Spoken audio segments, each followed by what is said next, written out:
एक बार ओम का उच्चारण करेंगे। ओ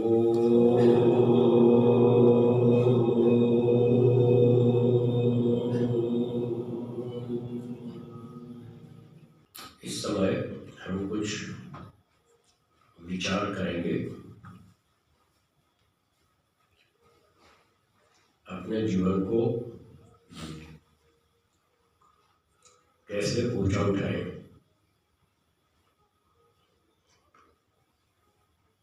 कैसे अध्यात्म की ओर आगे बढ़े।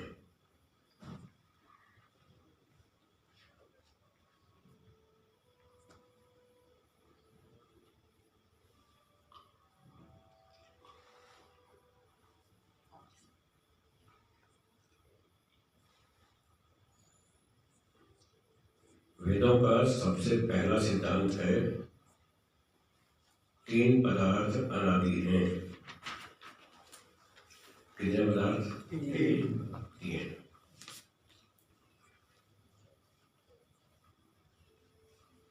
उनके नाम बोलिए। ईश्वर, आत्मा, प्रकृति।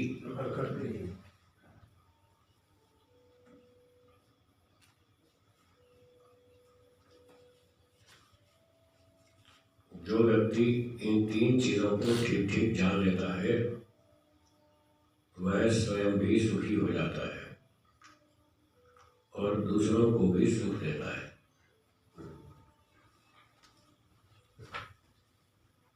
जो व्यक्ति इन तीन चीजों को ठीक से नहीं जानता वह स्वयं भी दुखी रहता है और दूसरों को भी दुख देता है।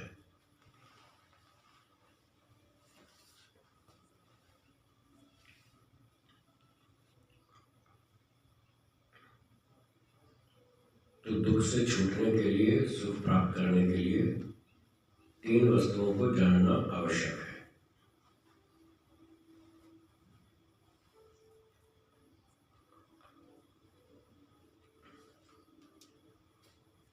जानने का मतलब यथार्थ रूप से जानना, वास्तविक ज्ञान प्राप्त करना।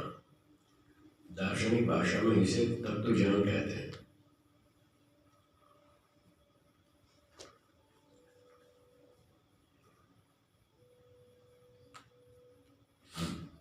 वैसे कुल मिलाकर चार प्रकार का ज्ञान शास्त्रों में बताया है। एक का नाम है मिथ्या ज्ञान। दूसरा है संशय ज्ञान। तीसरा है शाब्दिक ज्ञान और चौथा है तत्व ज्ञान। ये चार प्रकार का ज्ञान होता है। चार में से दो तो हानिकारक है, पहला और दूसरा। पहला ज्ञान क्या बताया? मिथ्या ज्ञान। मिथ्या ज्ञान मतलब भ्रांति, अविद्या। वस्तु कुछ और है, हम समझ रहे हैं कुछ और, गलत समझ रहे हैं। तो गलत समझने का नाम है मिथ्या ज्ञान।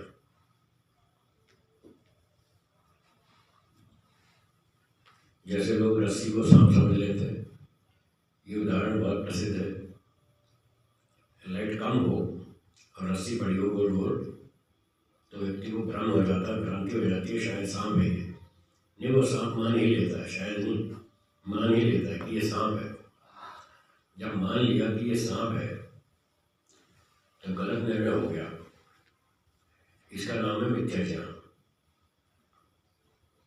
और जब निर्णय नहीं हो पा रहा ये रस्सी है या सांप है, समझ में नहीं आ रहा, दो विचार है मन में और एक निर्णय नहीं हो पा रहा, तो उसको कहेंगे संशय ज्ञान। ये संशय है, पता नहीं रस्सी है, पता नहीं सांप है, क्या है, समझ में नहीं आ रहा, इसको संशय कहेंगे। संशय भी होता रहता है जीवन में, बहुत जगह पर होता है। किसी नए व्यक्ति से आप पहली बार मिलेंगे तो थोड़ी बातचीत करेंगे तो आपको उस पर संशय होगा, पता नहीं कैसा आदमी, अच्छा है खराब है, कैसी आदतें हैं इसकी, पहले पहले तो संशय होता ही है। धीरे धीरे जब व्यवहार चलता है उसके साथ 2, 4, 5, 10 बार मिलते हैं तो कुछ कुछ समझ में आता है कि आदमी तो ठीक लग रहा है, पर पहले पहले तो संशय होता ही। ये हो गया संशय। ऐसे बहुत लोगों को संशय होता है, पता नहीं ईश्वर है या नहीं है। कुछ लोग कहते हैं ईश्वर है, कुछ कहते हैं नहीं है। तो 2 तरह की बात सुनते हैं तो संशय हो जाता है, पता नहीं ये ठीक है या वो ठीक है, अगला जन्म मिलेगा या नहीं मिलेगा, ईश्वर न्याय करेगा या नहीं करेगा। तो ऐसे कई प्रकार का संशय होता रहता है। ये दूसरा था संशय ज्ञान। तीसरा है शाब्दिक ज्ञान। शब्दों से तो आपने ठीक समझ लिया, वेदों के विधान के अनुसार ठीक समझ लिया, जो वस्तु जैसी है। कोई काम करना चाहिए वो समझ लिया, कोई काम नहीं करना चाहिए वो भी समझ लिया, लेकिन प्रैक्टिकल कर नहीं पा रहे। इसका नाम है शाब्दिक ज्ञान। मानते जानते कुछ और है, करते कुछ और है, दोनों में अंतर है। शाब्दिक रूप से ठीक जानते हैं, जैसे उदाहरण, गुस्सा करना चाहिए, हाँ या ना? तो आपने ठीक बताया गुस्सा नहीं करना चाहिए, फिर गुस्सा छूट गया क्या? नहीं छूटा ना। समझ तो ठीक लिया, बोलते भी ठीक है, गुस्सा नहीं करना चाहिए, छल कपट नहीं करना चाहिए, झूठ नहीं बोलना चाहिए, अन्याय नहीं करना चाहिए। शाब्दिक रूप से आप ठीक जानते हैं, ठीक मानते हैं, ठीक बोल रहे हैं, पर व्यवहार में वैसा पालन नहीं हो रहा।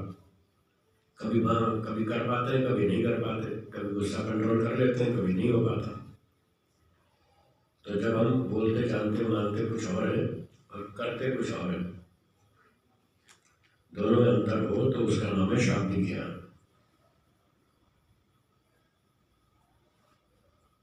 और चौथा है तत्व ज्ञान। तत्व ज्ञान, वास्तविक ज्ञान, यथार्थ ज्ञान। इसमें यह होता है कि जैसा हम जानते मानते ठीक ठीक बोलते हैं, वैसा आचरण भी करते हैं, उसको बोलते हैं तत्व ज्ञान। जैसे यही उदाहरण है कि गुस्सा नहीं करना चाहिए, तो एक व्यक्ति बोलता तो ठीक है गुस्सा नहीं करना चाहिए, फिर भी वो कर लेता है कभी कभी। दूसरा व्यक्ति गुस्सा नहीं करता, कभी भी नहीं करता, वो जानता मानता बोलता है कि गुस्सा नहीं करना चाहिए और कभी नहीं करता। यह है तत्व ज्ञान। इसको तत्व ज्ञान हो गया कि गुस्सा नहीं करना चाहिए। तो इस प्रकार से 4 प्रकार का ज्ञान है। अब बहुत सारे विषय हैं संसार में, किसी विषय में व्यक्ति को भ्रांति होती है, अविद्या होती है, मिथ्या ज्ञान होता है पहले वाला। किसी विषय में उसको संशय रहता है, पता नहीं ईश्वर न्यायकारी है या नहीं है। देखते तरह दुनिया में यहाँ तो न्याय मिलता नहीं, फिर डाउट होता पता नहीं न्यायकारी है या नहीं है।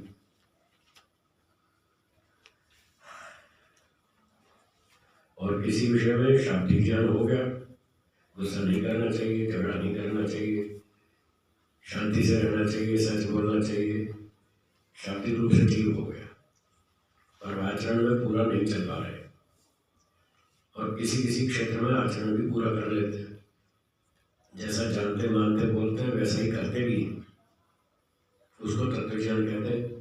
तो कुछ विषयों में तत्व ज्ञान भी है, अभी भी है, सबको है।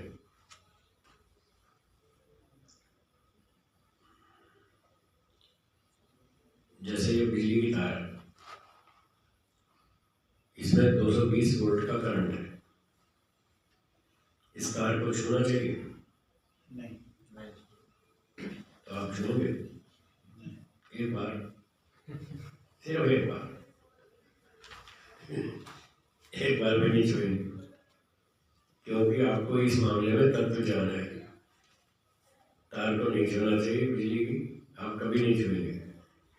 तो जैसा मैं जानते मानते बोलते हैं वैसा ही करते हैं। तो ऐसे कुछ कुछ विषयों में तत्व ज्ञान है। ये जी की अग्नि जल रही है तो उसमें हम आहुति डाल रहे हैं, क्या हाथ जलाएंगे उसमें अग्नि में? हाथ डालेंगे? नहीं डालेंगे। इस विषय में तत्व ज्ञान है तो वो काम नहीं करेंगे जिसके विषय में तत्व ज्ञान हो गया। पर बहुत सारे क्षेत्र ऐसे हैं जहाँ अभी तत्व ज्ञान नहीं हुआ। या तो शाब्दिक ज्ञान है, या भ्रांति है, या फिर संशय है। तीन में से कुछ है।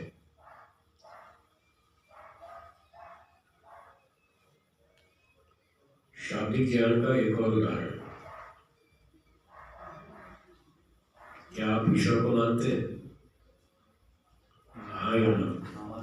मानते हैं। ईश्वर एक है या बहुत सारे? एक। वो एक जगह रहता है या सब जगह?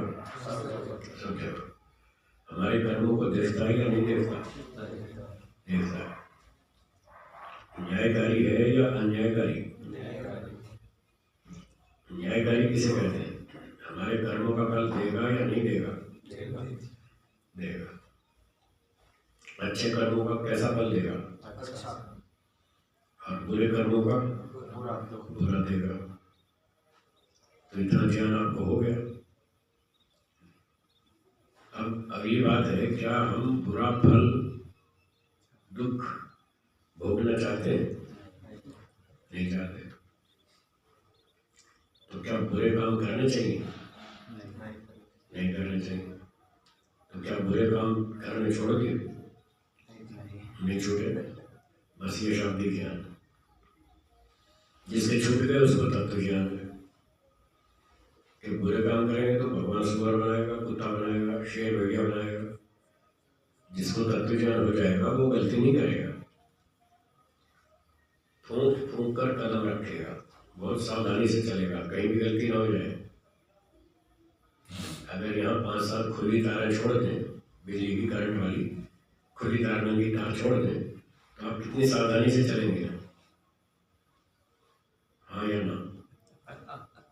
बहुत चौकन्ने होकर के चलेंगे, कहीं भी तार छू नहीं जाए। तो ऐसे ही वो व्यक्ति भी बहुत चौकन्ना होकर काम करेगा, जिसको ये समझ में आए कि ईश्वर न्यायकारी है, छोड़ेगा नहीं। तो ये हुआ 4 प्रकार का ज्ञान।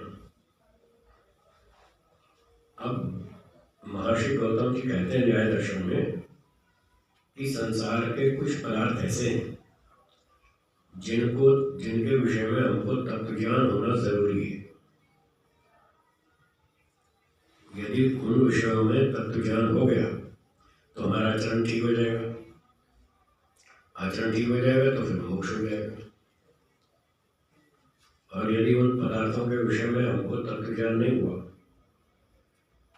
मिथ्या ज्ञान में रहे, भ्रांति में रहे, संशय में रहे, या कहीं शाब्दिक ज्ञान भी हो गया तो भी मोक्ष नहीं होगा।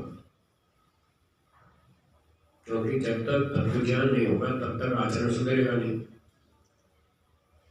और जब तक आचरण नहीं सुधरेगा तब तक मोक्ष नहीं होगा। इसलिए हमको अपना आचरण सुधारना पड़ेगा।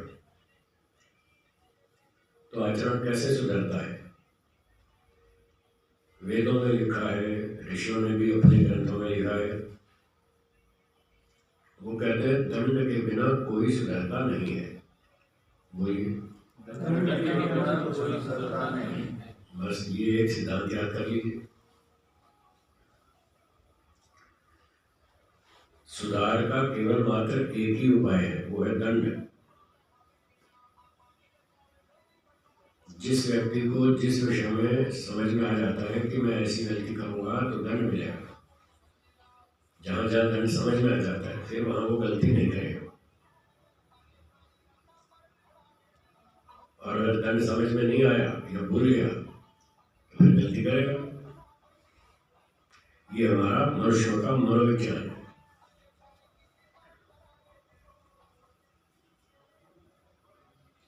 एक व्यक्ति ने ने पूछा कि लोग पाप करते क्यों हैं, गलत काम करते क्यों हैं, जबकि उनको पता है कि काम गलत है, फिर क्यों करते हैं? तो मैंने उनको मोटी सरल भाषा में कहा कि उसमें उनको मजा आता है, इसलिए करते हैं। गलत काम करने में उनको सुख मिलता है, इसलिए करते हैं। सुख ना मिलता हो तो क्यों करेंगे?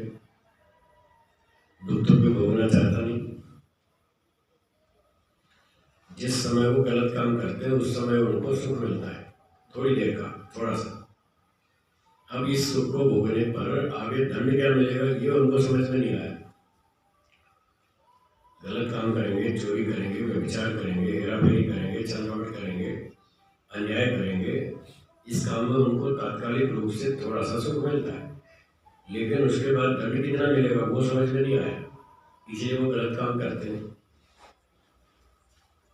और जिसको दंड समझ में आ जाता है वो फिर बंद कर देता है, दंड तो भोगना चाहता नहीं मैं, और अगर गलती की तो दंड मिलेगा। तो इस तरह से जिसको जहाँ जिस क्षेत्र में दंड समझ में आ जाता है उस क्षेत्र में वो व्यक्ति गलती नहीं करता। अब सबकी बुद्धि एक जैसी नहीं है, इसलिए किसी को समझ में आता है, किसी को नहीं आता, किसी को संशय बना रहता है, पता नहीं क्या होगा, ऐसा होगा वैसा होगा, दंड मिलेगा नहीं मिलेगा, क्या होगा पता नहीं। तो वो भी लटका वही, ठीक ठीक वो समझ नहीं पाया तो आगे कदम बढ़ा नहीं पाएगा ठीक ठीक।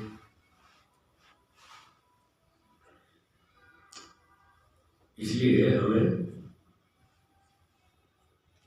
इन संसार की वस्तुओं का तत्व ज्ञान प्राप्त करना पड़ेगा, ठीक ठीक जानकारी करनी पड़ेगी, तभी हम गलती से बच पाएंगे और अच्छे काम कर पाएंगे।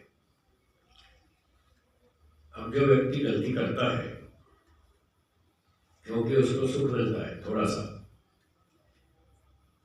परंतु आगे चलकर उसका परिणाम क्या होगा, जो भारी दंड भोगना पड़ेगा। तो जिसको ये बात समझ में आ जाती है भारी दंड भोगना पड़ेगा, फिर वो गलती नहीं करेगा। दंड समझने के दो तरीके हैं। एक तो बुद्धि से व्यक्ति पहले ही विचार कर लेता है, यदि मैंने ऐसा किया तो क्या होगा, वो बुद्धि से विचार करके समझ लेता है। जैसे आजकल दिल्ली में और बड़े बड़े नगरों में 4 रास्ते पर कैमरे लग गए है ना, जो लाल बत्ती क्रॉस करता है उसकी फोटो आ जाती है, फिर उसके घर पे चालान आ जाता है, अब दंड मिलने लग गया। तो या तो व्यक्ति बुद्धि से समझ ले कि मैंने लाल बत्ती क्रॉस की तो मुझे भी दंड मिलेगा, तो वो व्यक्ति अब समझ गया दंड को, इसलिए वो लाल बत्ती पर रुकने लग गया। पहले नहीं रुकते थे लोग, जब कैमरे नहीं लगे थे, पुलिस वाले नहीं थे, ट्रैफिक पुलिस वाले चौराहे पर नहीं थे, तब तो भाग जाते थे लोग, लाल बत्ती पे नहीं रुकते थे। अब दंड मिलना शुरू हो गया तो थोड़ा थोड़ा रुकने लग गए। तो एक तरीका ये है कि व्यक्ति बुद्धि से विचार करके निर्णय कर ले कि मैंने ऐसी गलती की तो दंड मिलेगा, वो दंड को समझ करके ही गलती से बच जाएगा। सब लोग ऐसे नहीं होते, कुछ कम बुद्धि वाले भी होते हैं, वो कहते हैं देखी जाएगी, अभी तो निकल लो फिर आगे देखी जाएगी। आजकल के युवक लोग, कॉलेज वाले, वो कहाँ रुकते हैं और ऐसी बहुत सारी लापरवाही करते हैं। वो नियमों का पालन लगभग नहीं करते, बहुत कम करते हैं, बहुत जगह पर वो ऐसी गलतियाँ करते रहते हैं। अब जब उनको दंड मिलता है, दंड भोगने पर उनको समझ में आता है मैंने गलती करी, आगे नहीं करूँगा। तो ये दूसरा ढंग है।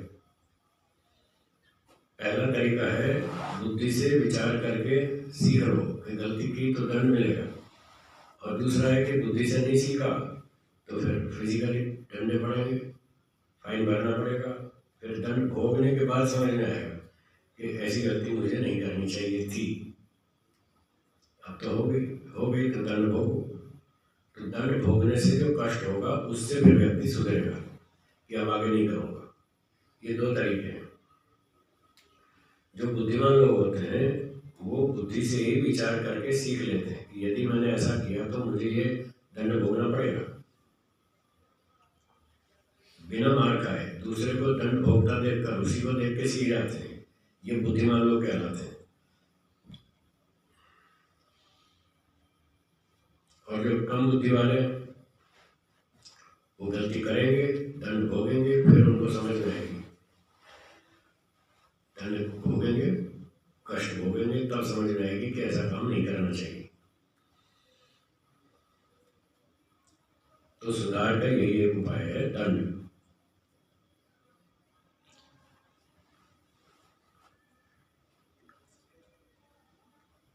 संसार में महर्षि गौतम जी ने बताया 16 पदार्थ ऐसे हैं जिनको वास्तव में जानना चाहिए, जिनका तत्व ज्ञान प्राप्त करना चाहिए। उससे फिर व्यक्ति का मोक्ष हो जाता है, फिर वो गलतियां नहीं करेगा। 16 पदार्थों के नाम मेरे साथ बोलिए। प्रमाण, प्रमेय, संशय, प्रयोजन, दृष्टांत, सिद्धांत, अवयव, तर्क, निर्णय, वाद, जल्प, वितंडा, हेत्वाभास, छल, जाति, निग्रह स्थान।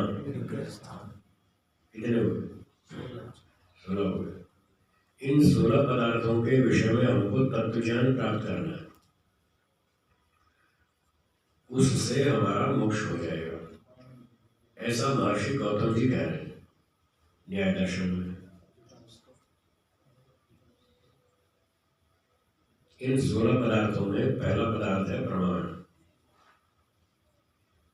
प्रमाण उसे कहते हैं जिस साधन से कोई वस्तु ठीक ठीक जानी जाए। हाँ, दोहराइए। जिस साधन से कोई वस्तु ठीक ठीक जैसी है वैसी। अग्नि गर्म है तो गर्म ही पता चलनी चाहिए। तो जिस साधन से ये पता चलेगा अग्नि गर्म है, वो साधन प्रमाण कहलाएगा। जिस साधन से कोई वस्तु ठीक ठीक जानी जाए उसे प्रमाण कहते हैं, उस साधन को प्रमाण कहते हैं। और प्रमाण से जो वस्तु जानी गई वो प्रमेय कहलाती है। हाँ, प्रमेय किसे कहेंगे? प्रमाण से जो वस्तु जानी जाए। हाँ, जैसे हमने एक तवा गर्म था, उसके नीचे अग्नि जल रही थी, तवा गर्म हो गया, हमने छूकर देखा तो गर्म लगा। तो ये जो त्वचा इंद्रिय है, इससे हमको गर्म ठंडे का पता चलता है। तो हमने छूकर देखा, पता लगा कि तवा गर्म है। ये त्वचा इंद्रिय साधन होगी। तो जो साधन है उसको क्या कहेंगे? प्रमाण। हाथ से छूकर हमने क्या पता लगाया? तवा गर्म है। वो अग्नि के कारण गर्म हो गया, नीचे आग जलाई थी इसलिए गर्म हो गया। तो अग्नि या अग्नि के संपर्क वाले तवे के बारे में हमको ठीक से ज्ञान हो गया कि ये अग्नि के संपर्क से गर्म हो गया, अग्नि गर्म है, ये पता चलेगा। तो अग्नि के बारे में जाना, अग्नि को प्रमेय कहेंगे। क्या कहेंगे? प्रमेय। तो प्रमाण से हमने जिसको जाना वो प्रमेय। त्वचा इंद्रिय प्रमाण, अग्नि गर्म है तो अग्नि को जाना, अग्नि प्रमेय। अब जानकारी किसको हुई? हमको, आत्मा को, चेतन को। ज्ञान गुण तो चेतन में होता है, जड़ में तो होता नहीं। दीवार जड़ है या चेतन? इसको कोई ज्ञान होता है? एक कक्षा मैंने दोपहर में ली, एक अब ले रहा हूँ। आपने तो कुछ समझा? हाँ या ना? दीवार में कुछ समझा? कुछ नहीं समझा, ये जड़ है। तो जो ज्ञान गुण वाला पदार्थ है वो चेतन है, जो ज्ञान से रहित है वो जड़ है। तो दीवार को तो कुछ समझ में नहीं आया, वो तो जड़ पदार्थ है। आपको और मुझे पता चल रहा है हम दोनों चेतन है, आत्मा है। तो जो चेतन वस्तु है, इस बारे में ज्ञान प्राप्त करने वाला पदार्थ है कि अग्नि गर्म है। हाथ से छूकर देखा, अग्नि गर्म है। जिसको ज्ञान हुआ वो है प्रमाता। वो क्या है? प्रमाता। प्रमाता। प्रमाण से प्रमेय का जिसको ज्ञान हुआ वो प्रमाता है। अब चौथी चीज है प्रमिति। चौथी क्या? प्रमिति। प्रमिति। प्रमाण से प्रमेय का, प्रमाता को जो ज्ञान प्राप्त हुआ, नॉलेज, उसका नाम प्रमिति है। ज्ञान जो प्राप्त हुआ कि अग्नि गर्म होती है, ये जानकारी हुई। हाथ से अग्नि को छूकर पता चला कि अग्नि गर्म होती है, ये जो जानकारी हुई, इसका नाम है प्रमिति।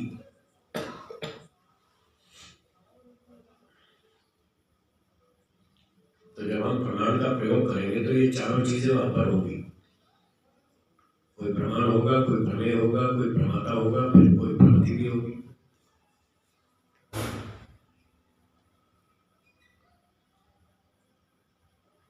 आप सोचते होंगे ये प्रमाण, प्रमेय, प्रमाता कहाँ हो जाएगी, इसका क्या लेना देना है, मुक्ति से क्या लेना देना है? इसका लेना देना है।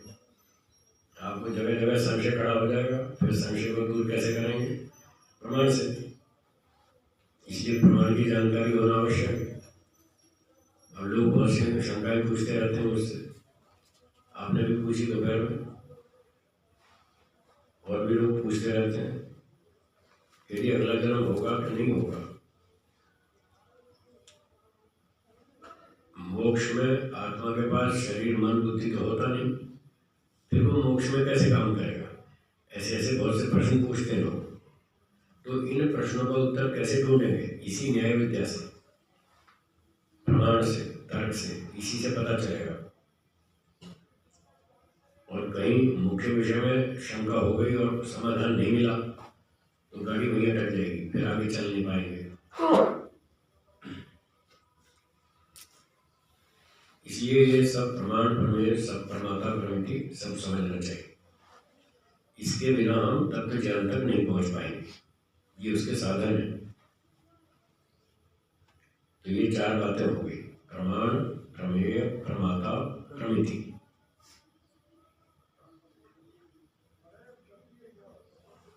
तो इन 16 पदार्थों का तत्व ज्ञान प्राप्त करना है, वास्तविक ज्ञान। ये प्रमाण क्या है, प्रमेय क्या है, संशय, प्रयोजन, दृष्टांत, सिद्धांत, ये सारी बातें हमको समझनी। फिर हमारे प्रश्नों का उत्तर ठीक ठीक जल्दी जल्दी मिल जाएगा।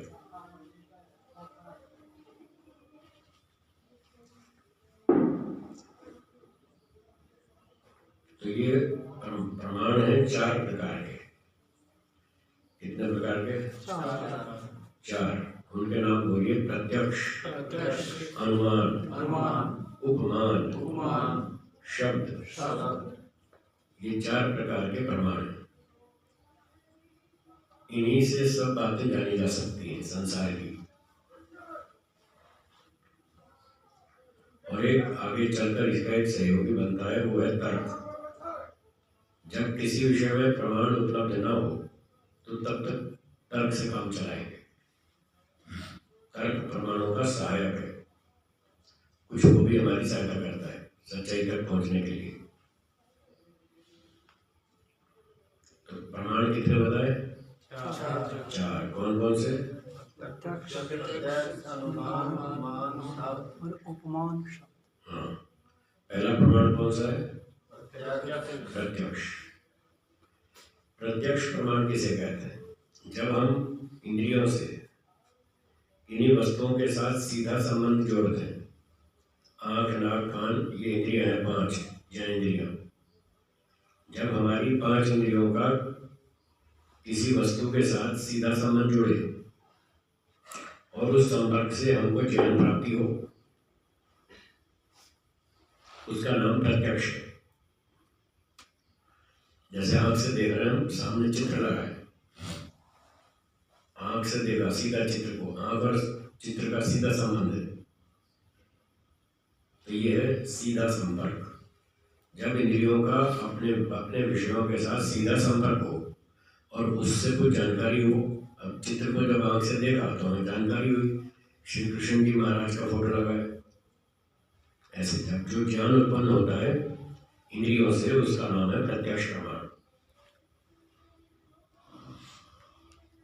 परंतु इसमें 3 शर्तें और भी हैं, वो 3 शर्तें पूरी होनी चाहिए, तब प्रत्यक्ष प्रमाण माना जाएगा। अगर वो शर्त पूरी नहीं हुई तो फिर प्रत्यक्ष नहीं माना जाएगा।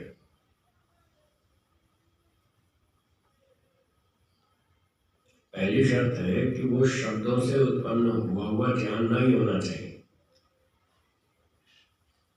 जो वस्तु जिस इंद्रिय का विषय है उसी इंद्रिय से जानी जाए तब प्रत्यक्ष है।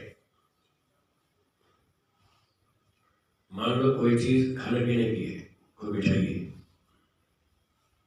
रोहतक की रेवड़ी, रोहतक की रेवड़ी प्रसिद्ध है और खाने की चीज। तो कोई व्यक्ति रोहतक की रेवड़ी ले गया दिल्ली और अपने मित्र से कहा मैं रोहतक से रेवड़ी लाया हूँ। उसको ज्ञान हो गया कि रोहतक से रेवड़ी आई है, हो गया ना ज्ञान।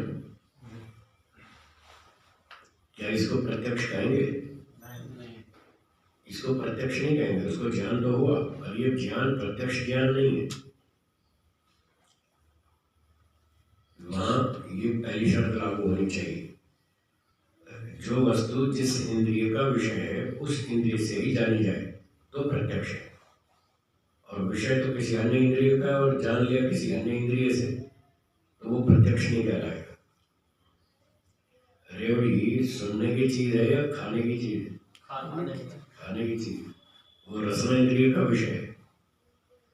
तो उस मित्र को जब रेवड़ी खिलाएंगे और वो मुंह से खाएगा, उसको इंद्रियासनि का श्रोत्रपन्नम ज्ञानम होगा, तब वो प्रत्यक्ष माना जाएगा।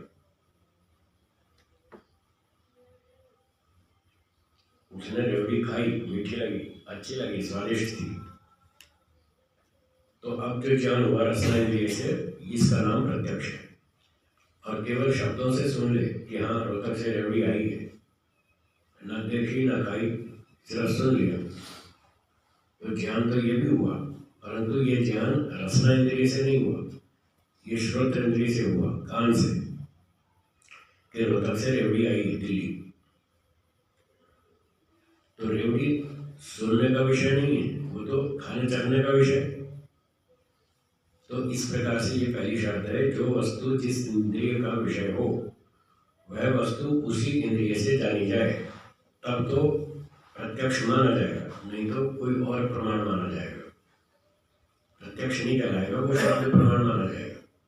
ये व्यक्ति सत्यवादी है और ये कहता है कि मैं रेवड़ी लाया हूँ, तो लाया ही होगा, चलो इसकी बात पे हम विश्वास करते हैं, ठीक कह रहा है, सच कह रहा है। तो वो शब्द प्रमाण से आपको जानकारी हुई, शब्दों से आपने सुना ये रोहतक से रेवड़ी आई, इसको शब्द प्रमाण कहेंगे, प्रत्यक्ष नहीं।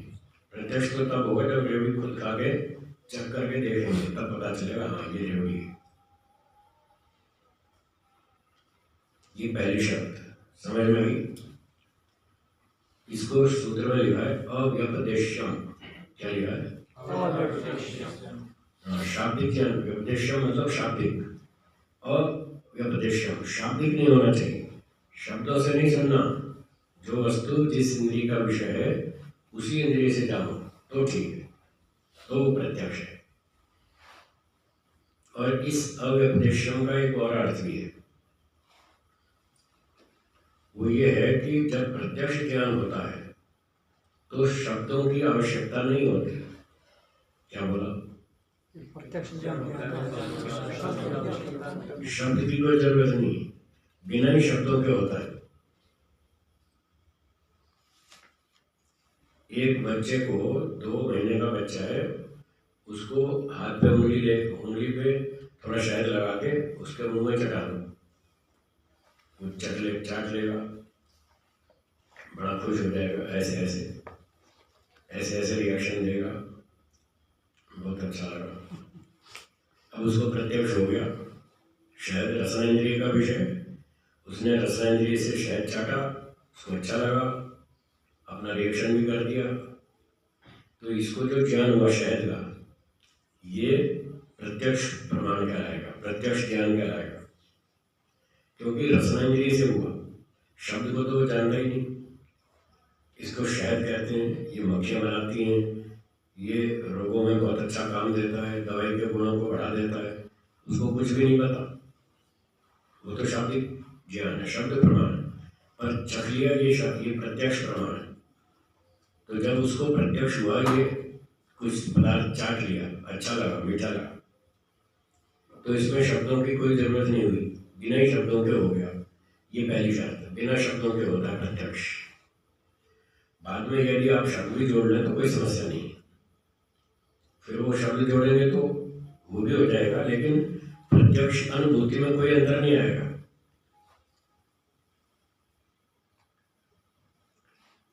तीन साल के बच्चे को आपने गुड़ खाने को दिया, उसने गुड़ खाया, अच्छा लगा, स्वादिष्ट लगा, पर उसको पता नहीं था इसका नाम गुड़ है और इसके स्वाद को मीठा कहते हैं, खट्टा नहीं कहते, कड़वा नहीं कहते, मीठा कहते हैं, ये उसको नहीं पता।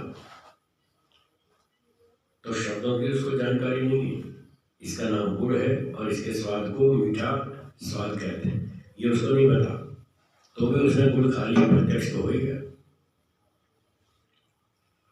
तो जब उसको पता नहीं था कि इसका नाम गुड़ है और इसके स्वाद को मीठा स्वाद कहते हैं, जब पता नहीं था तब जैसा उसको स्वाद आया, अब उसको बताया बैठ के इसका नाम गुड़ है और जो इसका टेस्ट आता है उसको मीठा कहते हैं। अब उसने रट्टा मार लिया, इसका नाम गुड़ है और जो टेस्ट है इसका नाम मीठा है। इतना जानकारी करके अब उसको फिर से गुड़ खिलाएगी, पहले टेस्ट में और दूसरे टेस्ट में कुछ फर्क होगा? नहीं होगा, नहीं होगा। इसका मतलब शब्दों की जानकारी से कोई फर्क नहीं पड़ा, कोई अंतर नहीं आया। तो इससे बात साफ हो गई कि जब प्रत्यक्ष ज्ञान होता है तो उसमें शब्दों की कोई जरूरत नहीं, हो तो भी ठीक है, ना हो तो भी ठीक है, वो कोई अनिवार्य नहीं है। बिना शब्द के भी उस वस्तु का स्वाद हम रसना इंद्रिय से जान सकते हैं। तो ये पहली शर्त है प्रत्यक्ष प्रमाण में। दूसरी शर्त है अव्यभिचारी। बोलिए। व्यभिचारी ज्ञान कहते हैं जो बदल जाए, और अव्यभिचारी जो बदलता नहीं, वैसे ही रहता है, बार बार देखो तब भी वैसे ही रहता है। आपने देखा ये ओम का चित्र लगा है, एक बार देख के 20 बार देखा, 50 बार देखा, हर बार आपको वैसे ही दिखाई दिया, कोई चेंज नहीं आया। इसका मतलब आपका ज्ञान ठीक है, करेक्ट। तो जो करेक्ट है, सही ज्ञान है, भ्रांति बिल्कुल नहीं है, उसका नाम है प्रत्यक्ष। अव्यभिचारी, ये विशेषण अव्यभिचारी। और जो व्यभिचारी ज्ञान है वो पहले कुछ और दिखेगा, बाद में कुछ और दिखेगा, बदल जाएगा। जो ज्ञान बदल गया उसको बोलेंगे व्यभिचारी।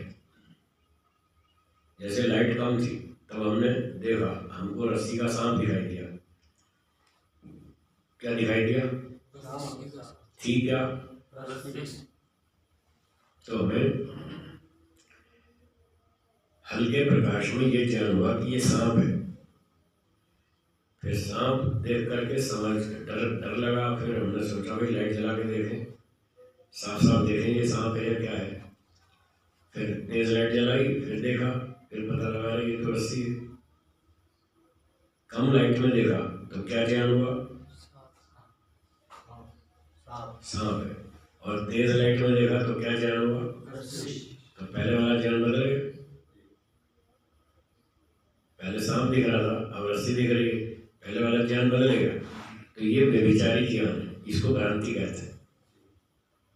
भ्रांति नहीं होनी चाहिए, जो भी हम देख रहे हैं करेक्ट सही ज्ञान होना चाहिए। भ्रांति है तो फिर वो प्रत्यक्ष नहीं माना जाएगा।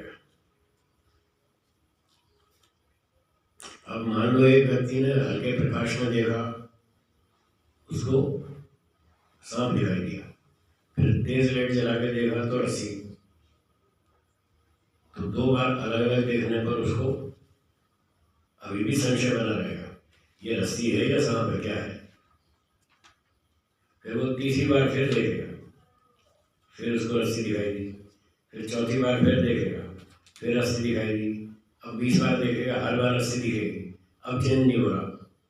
जब चेंज नहीं हो रहा और बार बार देखते जाओ वही का वही है, तो अब पता चल गया ये सही बात तो ये है कि ये सांप नहीं है, रस्सी है।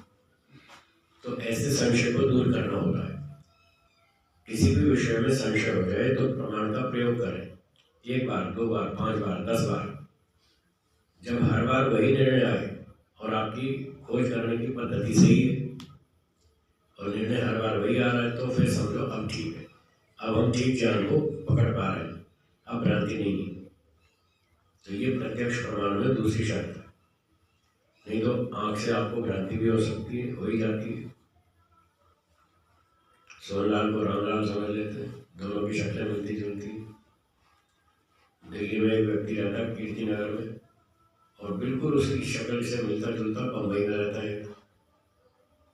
थोड़ा 20-30-50 फुट की दूरी से देखो तो संशय होता है ये दिल्ली वाला है कि बम्बई वाला है, पता नहीं चलता ठीक से। तो जब संशय होता है कि ये व्यक्ति दिल्ली वाला है या बम्बई वाला है, तो फिर हम उसका परीक्षण और अच्छी तरह गहराई से करेंगे, थोड़ा ठीक से लाइट जलाएंगे, थोड़ा और नज़दीक जाएंगे, उसको गौर से देखेंगे, ध्यान से, तो पता चल जाएगा ये दिल्ली वाला है या बम्बई वाला है। कुछ ना कुछ तो अंतर होता ही, चेहरे में कुछ ना कुछ अंतर तो होता है जिससे पता चल जाता है ये दिल्ली वाला है या बम्बई वाला है। तो इस प्रकार से जो ज्ञान बदलता नहीं, हर बार देखो हर बार वैसा ही दिखता है और सही से ही दिख रहा है, उसका नाम है प्रत्यक्ष, अव्यभिचारी। तीसरी शर्त है व्यवसायत्मकम, वो निश्चयात्मक होना चाहिए, उसमें संशय नहीं होना चाहिए। दूसरी वाली बात में था भ्रांति नहीं होनी चाहिए, दोनों में अंतर समझ लीजिए। दूसरी शर्त में यह था अव्यभिचारी, व्यभिचारी ज्ञान ना हो, व्यभिचारी ज्ञान भ्रांति, तो भ्रांति ना हो, सही होना चाहिए। जो भी हम इंद्रियों से ज्ञान प्राप्त कर रहे हैं वो सही होना चाहिए। और तीसरी शब्द में जो शर्त है वो ये है कि संशय नहीं होना चाहिए। आंख से देख करके भी संशय होता है, जैसे अभी मैंने बताया दिल्ली वाला है या बॉम्बे वाला है, आंख से देख रहे हैं तो भी संशय हो रहा है, थोड़ा दूरी के कारण संशय हो रहा है। जब नज़दीक जाके देखेंगे तो संशय दूर हो जाएगा, फिर पता चल जाएगा कि हाँ ये तो दिल्ली वाला है। तो संशय नहीं होना चाहिए, कंफर्म होना चाहिए, डाउटफुल नहीं होना चाहिए, कंफर्म होना चाहिए। तो ये 3 शर्तें जब इंद्रियों से प्राप्त होने वाले ज्ञान में लागू हो जाएंगी तब उसका नाम प्रत्यक्ष प्रमाण है। अब इस प्रत्यक्ष प्रमाण से हमारे 50 काम सरल हो जाएंगे, इतनी ही जगह भ्रांति और संशय दूर हो जाएंगे। जब भी कहीं भ्रांति या संशय हो, प्रमाण का प्रयोग करो, आपको ठीक ज्ञान प्राप्त होगा, आपका समस्या हल हो जाएगी।